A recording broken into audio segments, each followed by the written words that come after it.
Sesaat lagi Anda akan menyaksikan program tayangan persembahan Ami Elizabeth dengan tema Tips Hidup Bersih dan Nyaman di Era New Normal bersama tim Supervisor Facility Service. Selamat menyaksikan.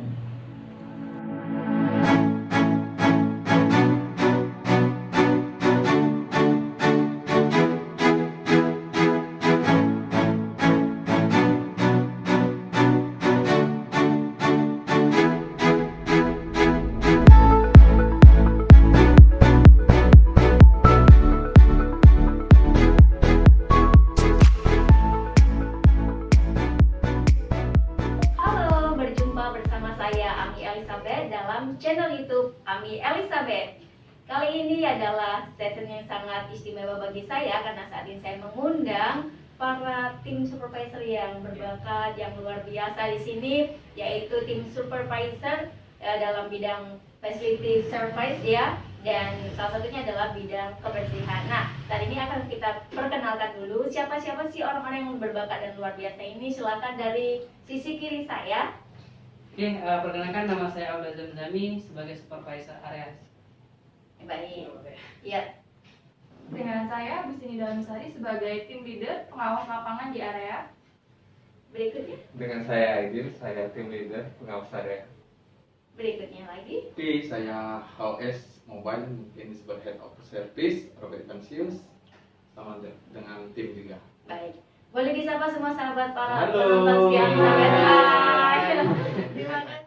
Ya, terima kasih buat perkenalan para tim supervisor kita yang luar biasa, dan kali ini sebenarnya kita ingin ngobrol bincang-bincang yang santai, seperti dia santai, biasa, dan tidak terlalu formal kayak gitu ya. Karena di sini kita semua juga akan sharing beberapa tips karena tema kita adalah tips untuk menjaga kebersihan lingkungan di era new normal, karena saat ini kan kita sedang ada masa pandemi seperti itu ya. Dan saat ini kita akan memberikan pertanyaan-pertanyaan kepada setiap tim supervisor kita ini, dan kita akan saksikan bersama-sama berikutnya.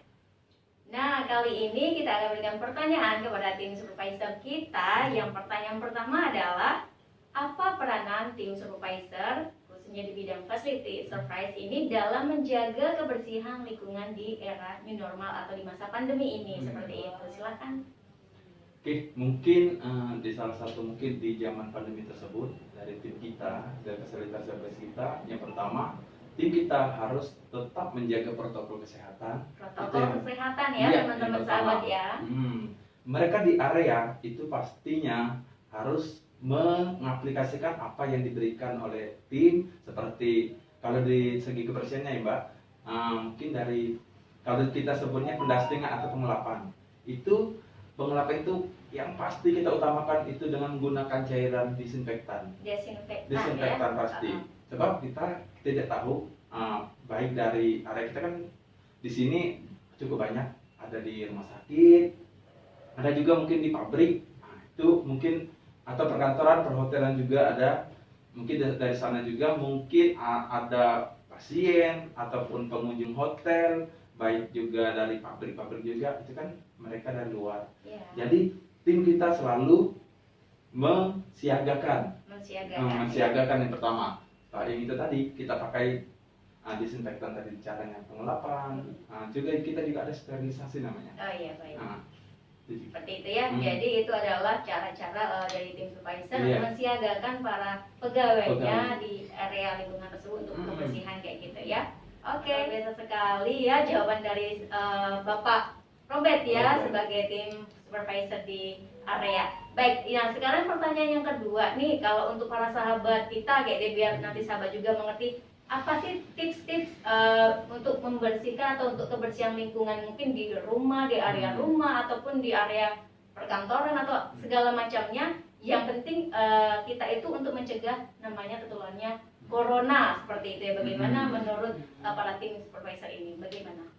Oke, kalau di rumah maupun di perkantoran sih yang paling utama itu kita pengelapan atau disinfektan tadi menggunakan cairan tadi yang disinfektan, misal di tempat ruang kerja, bisa di meja, kemudian di keyboard, komputer juga bisa, handle pintu, intinya yang sering apa namanya disentuh oleh banyak Kalau orang. misalnya di rumah nih, misalnya ada ibu rumah tangga gitu ya, yang di rumah terus kayak gitu kan. Jadi apa nih yang harus saya lakukan untuk menjaga kebersihan kayak Oke, gitu? mungkin saya tambahin Pak Bro ya. Iya. Mungkin salah satunya kalau kita di rumah ataupun di luar, masker ya, tetap protokol Oh kesehatan. iya, protokol kesehatan pakai Protokol masker ya, kesehatan, kita aja masih betul. pakai masker saat tadi Tetap ya, betul. masker. Terus juga kalau kita dari luar mau pulang ke rumah, itu jangan lupa cuci tangan. Cuci tangan. Cuci tangan. Ya, berarti tetap 3M ya, Tetap prokes. 3M. Baik ya. Cuci tangan. Terus jangan sampai kita bersentuhan juga sama keluarga yang ada di rumah saat sebelum kita masuk ke dalam rumah. Iya. Pastikan kita dalam keadaan bersih, baru kita bersentuh sama keluarga, karena Baik. kesehatan kita yang bisa menjaganya sama untuk keluarga kita. Iya baik. Jadi harus menjaga diri dahulu ya, menjaga diri terlebih dahulu, baru kemudian Iya. nantinya kita juga menjaga kesehatan dari keluarga kita sendiri Iya, dengan benar. cara tadi cuci tangan Cuci ya, tangan. kemudian nanti mungkin ya cuci kaki kita atau Iya, bahkan benar. mandi kalau dari luar kan ya bepergian jauh. Pastinya baju biasanya Mbak. Iya betul, Baju ganti juga baju. dipastikan. Demi kesehatan ya, demi kesehatan kesehatan. keluarga kita. Baik, luar biasa sekali. Itu adalah pertanyaan kedua yang kita berikan kepada tim supervisor kita. Nah, itu tadi jawaban-jawaban dari para tim supervisor yang luar biasa. Dan saat ini juga saya akan bertanya, berikutnya adalah adakah area-area tertentu yang memiliki resiko berbahaya ketika dibersihkan nih kayak gitu ya, mungkin misalnya karena ini kan di masa-masa pandemi gitu ya, jadi ada area-area tertentu yang berbahaya sebenarnya untuk pada waktu dibersihkan. Nah, ada apa contohnya seperti apa gitu? Oke, jadi kalau untuk di area publik ataupun rumahan, lebih konteksnya ke pengelolaan sampah yang pasti ya, karena kan sampah itu berupa limbah, baik dari segi makanan yang dari luar datang ataupun dari hal yang kita pakai gitu kan.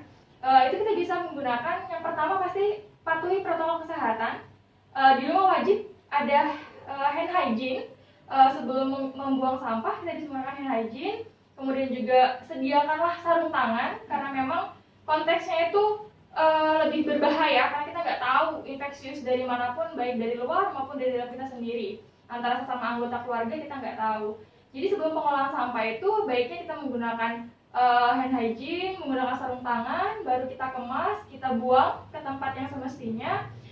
Kemudian bisa juga Mbak Ami, setelah pembuangan sampah itu, kalau memang bersifatnya tidak terlalu infeksius, mungkin seperti bangkai ataupun apa, itu kan mesti sifatnya dipendam. Iya. Tapi kalau itu cukup dibakar. Oh iya. Gitu. Selepasnya lepas sarung tangan, buang ke tempat yang aman, kemudian cuci tangan, pakai hand hygiene kembali. Berarti sahabat tetap diingatkan bahwa segala sesuatunya baik itu kebersihan apapun tetap harus cuci tangan. Itu itu harus penting sekali.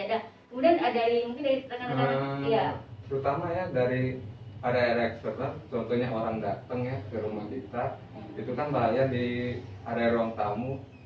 Sebaiknya kita meletakkan hand rub atau hand sanitizer di Atau ruang tamu. antiseptik itu ya. Iya. Baik.